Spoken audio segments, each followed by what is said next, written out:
So I've coached a long time, and the first thing I want to say is I feel for Chris Mooney in Richmond because obviously they were injured. And, sometimes in this sport it's brutal because you can't play with all the guys that you have. So I have a tremendous amount of respect for him, not only as a coach, but as a person. And I feel for him because they weren't at full strength. But on the other hand, I give our guys credit, and I told them during the timeout, one of the timeouts, that, hey, don't let your offense affect your defense. And as poorly as we played, we still have a really good chance to win if we just get our head out of the clouds. Tim, we have a question from you. Name and affiliation, please. Tim Benz from Trib Live. Keith, I was wondering if you could talk about the two possessions that Dunmartin had late. The three-pointer while moving right in front of your bench to draw you guys within one, and then that big teardrop in traffic that he put way up high off the backboard. Well, he made some big plays, and he's been in a lot of big games in his career. I saw him play at 3 state championships. Made a big shot for us at Akron in the NIT to beat Houston. And he's had a relatively rough go of it for him. But the last 2 games he's played really well, and I'm just proud that he hung in there and fought through all the adversity that he's fought through this year.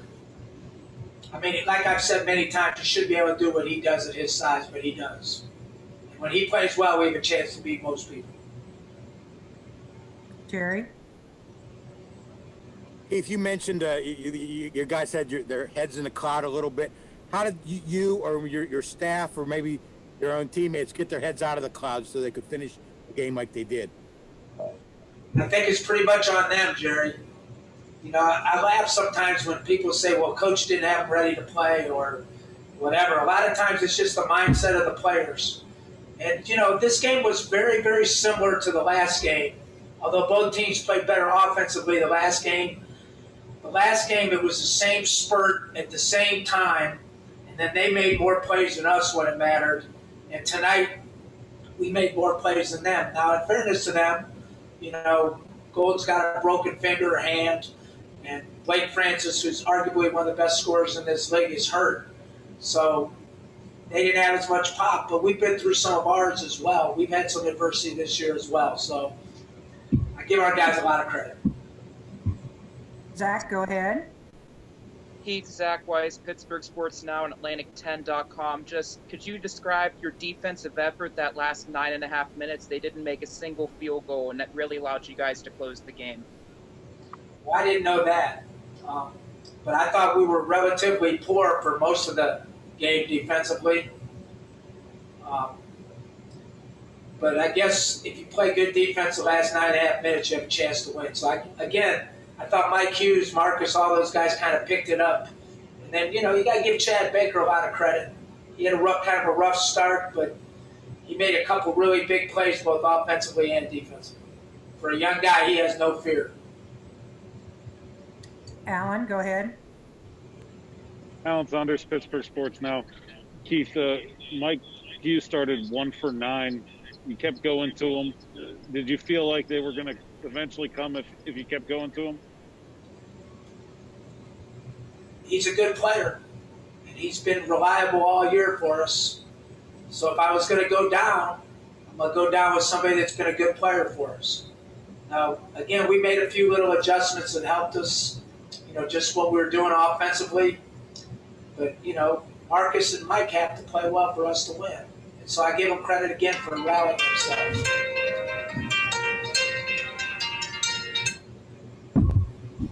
Do you think that Mike kept he had a bunch of rebounds too. Did you feel like he kept his overall game at a high level when the shots weren't falling?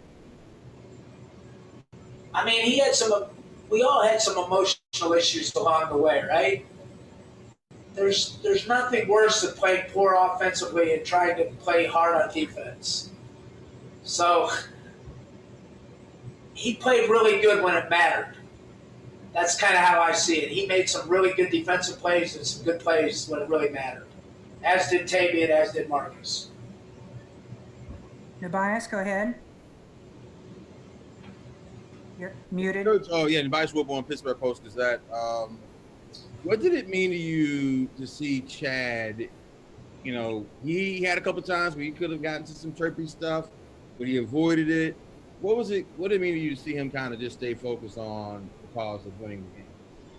So there's a couple things about Chad that I really like, and obviously there's some things that I don't like.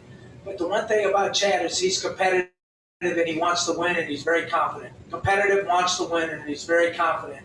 You don't see too many freshmen shoot pull-up jumpers with the game tied in the last couple minutes. So I love that about him. And he also played some good defense when it mattered on the ball, which is one of his weak areas. The thing with him that he has to get better at is he's got to get better at his discipline, his consistency, his practice work ethic. But I give him a lot of kudos because he really does care about winning. Jerry, you have another question? Yes, Jerry DePaula, Tribune Review, Pittsburgh. The announcer sort of said when you talked to them yesterday, Keith, that winning this game wouldn't mean that much if you don't follow it up. But what does it mean that you finally won a first game in the tournament? Duquesne very rarely does that, and you got your first Atlantic 10 win. So you're talking to a guy now, and again, I don't want to sound arrogant, because the Atlantic 10 is an unbelievable league. But we went to 9 straight championship games at Akron. So, I'm not used to losing in the tournament. And unfortunately, we lost, 2 years, and then last year we didn't get to play. So, the win's nice, but ultimately, Duquesne hasn't been in the NCAA tournament in 500 years. So until Duquesne goes to the NCAA tournament, I'm not going to be really happy. How can you be? We're not into this, like I said many times, to finish 6th or 9th or 8th or my job is to win a championship. So, and let me say this, there's so many great coaches in this league. This league is loaded with all-stars, right? That I'm just thankful that we can win, but it's hard to win a championship.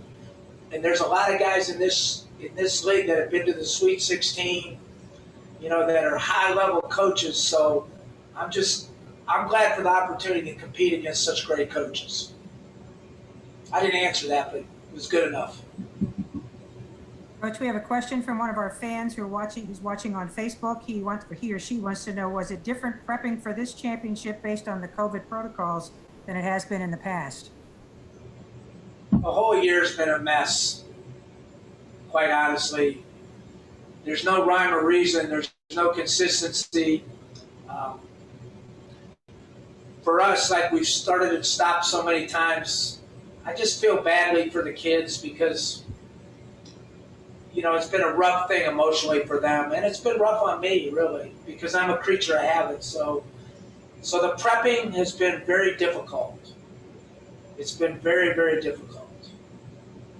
Thank you, Coach. And one last question. Jeff, go ahead. Hey, Keith. Jeff Hathorn, KDK Radio in Pittsburgh. Keith, you had mentioned some of the adversity that you guys had gone through and the effort defensively. You've played some tight games against St. Bonaventure this year. How do you feel about that matchup and how you guys have played in the previous 2 meetings? Well, again, I'm gonna make this statement. Mark Schmidt is one of the greatest coaches in the country. He's a guy that a lot of people don't know about, but what he's done is unreal at St. Bonaventure's. And then their guys have found ways to win. They're defensive oriented. They share the ball. So it certainly isn't going to be an easy task. We've shown we can play with them. We're going to have to play better than we did tonight. And it'll be another ugly, the uglier the better for us, the ugly ducklings. If we can play ugly and the score's down in a little bit, they can play that way too, but we have a better chance than if there's a lot of points on the board.